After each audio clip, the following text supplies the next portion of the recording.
Robert Downey Jr. and Mark Ruffalo, because all three of them know how to play their characters. Scarlett Johansson is so improved from Iron Man 2, because she wasn't really used in that one. She's just there for like eye candy probably, but in this one she's not. She is her own character. I need to move my chair up. She is her own character, and she's got her own backstory. She's connected to Hawkeye a lot, and it's really well done. And yeah, Robert Downey Jr. plays Iron Man. We all know how good he is. Now, Mark Ruffalo as Hulk, I think he was the best. I think Hulk was the best in this movie because he was really well done. Mark Ruffalo performed him great. He was also, he wasn't as, like, it wasn't Edward Norton who was, like, the ultimate smart guy. He wasn't, like the ultimate smart guy who might rage. Mark Ruffalo is more of the inner, he's like, he can control him now. At the end of the movie, without giving away spoilers, he, like, learns to control him. So, that's technically a spoiler, but, oh well. Oh well, you probably all expected that at the end of the movie anyways. But, yeah. But, all the character acting was great, I think. Tom Hiddleston does great as Loki as always. He is Loki. Why isn't... I hate it when my computer does that. Okay, yeah, so... Yeah, the visual effects in this movie were freaking outstanding. And I think they were the best I've seen in a superhero movie since, like, The Dark Knight. Because Dark Knight's visual effects were great.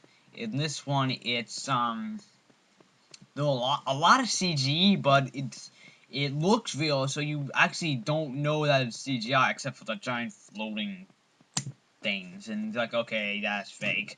But, that's obviously fake. But, yeah.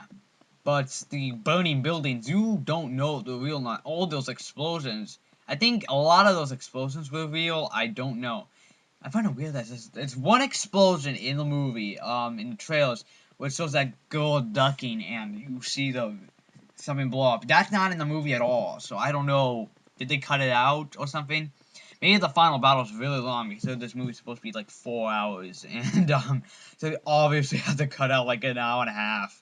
So well, because the movie's like 2 hours and 20 minutes, it still doesn't feel long. So if it was like 4 hours, it would have felt like 2 hours. It felt like an hour, so it's like 2 hours long. It's like 4 hours. What? So yeah. Now the visual effects were great. They rivaled John Carter's, who I think had the best visual effects of the year up to now. So yeah. Now the score. Now I told you about the score was outstanding at first, in the beginning, and of course it is outstanding. The theme is great, and I'm actually gonna play it for you guys. If I can find it. I'm going to go online and try to go find it if I can.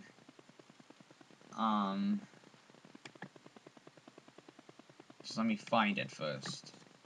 Might cut this out. I don't know. It's probably not gonna take me that long to find it.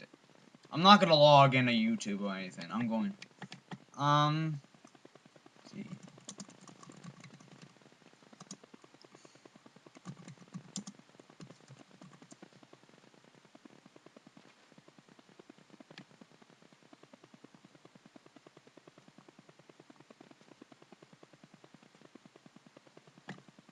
Come on.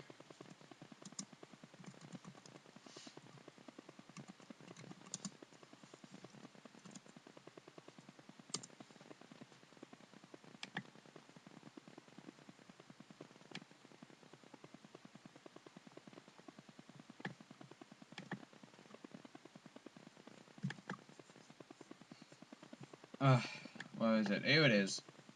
Here it is. Put it like full volume or something so you guys can actually hear it. Because I'm gonna play it because this is the only time I ever can play it. So here it is.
So I stopped it for a brief second. Now we're back.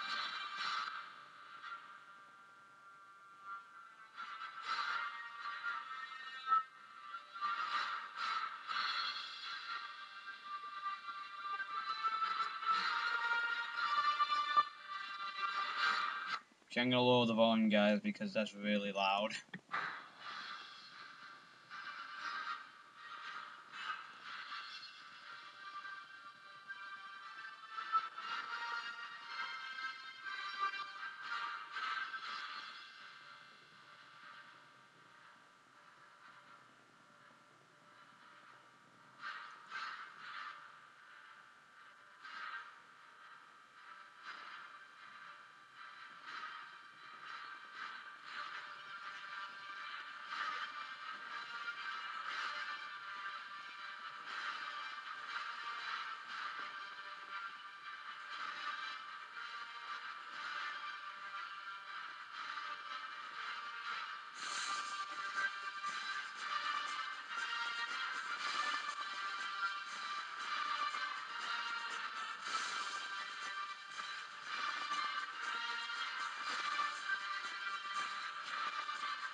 Isn't that awesome or what? I mean, man, people, when I heard that theme in the theater, I was literally just jaw dropping, and it was so well done. Whoever did the score for this movie is a genius. This is one of the greatest scores I have ever heard. It's up there with Tron Legacy, Inception, Dark Knight. It's there.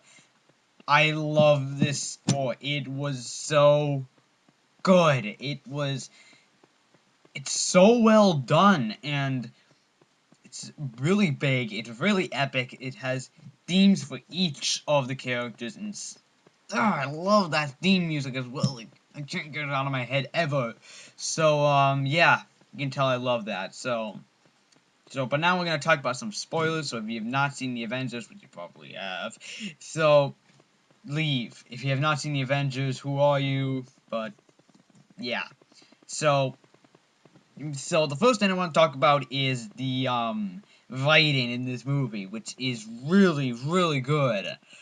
Joss Whedon, of course, did it, and he is a genius, and I love his work. So, I was reading it, I was like, oh, this is awesome, I love, these stuff, and I read it, and I'm like, and then I saw it so then I saw some of the things, and one of the, one of the funny things was, at one point, he like Tony Stark's talking. It's like, hey, you, the Batman over there playing Galaga, and it's like, oh, he's playing Galaga. But at the end of the scene, you actually like start playing Galaga again, and Miss Boozy was playing Galaga, and it was, I don't know why, it was just something really funny. And also, another thing was funny is like Loki was standing there. He was talking to Hulk comes in and said, "You think you can beat me? I am a god. You can't follow me around." And Hulk picks him up and just bangs him back and forth.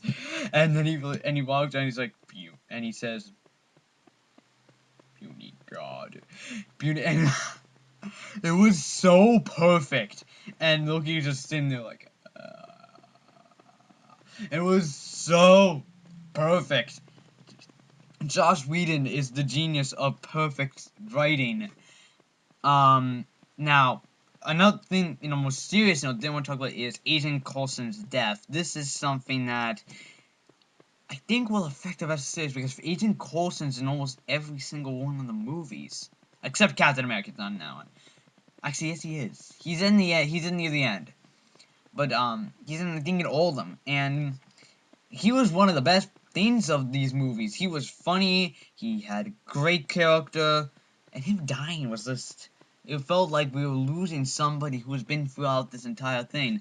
And he also kind of the one who mended them together, and he was really, really important. So, I think he felt like he was like one of the most important characters in all the Marvel Cinematic Universe. So, that struck me really hard, but, then Nick Fury turned into something like, they needed motivation, so he took, like, the blood and put it on the cards and pretended they were in their jacket, which, by the way, Nick Fury's a huge asshole in this movie. I think that's probably one of the reasons why he's a huge asshole. So, I don't know, maybe he's just doing that because he's Nick Fury, but, he's a big asshole. But, anyways, that's all the spoilers I want to talk about. I don't want to waste any more of your time. This is a long review. So, yeah, and there we go. So, I'm gonna give this movie a 9 out of 10, 9.5 out of 10. This movie is great. It only bad because some of the characters are underused, and, I also think that maybe the film was a bit... like how it's long, some of the stuff didn't fit right, like Loki, like, studied commanding people, wasn't supposed to, like Loki, they found, like, Captain America was, like, ordering people, it's like, when did he become the leader? And it was also, like, they started fighting, it's like, how did that start fighting? I mean, it's kind of explained that Loki's trying to manipulate them into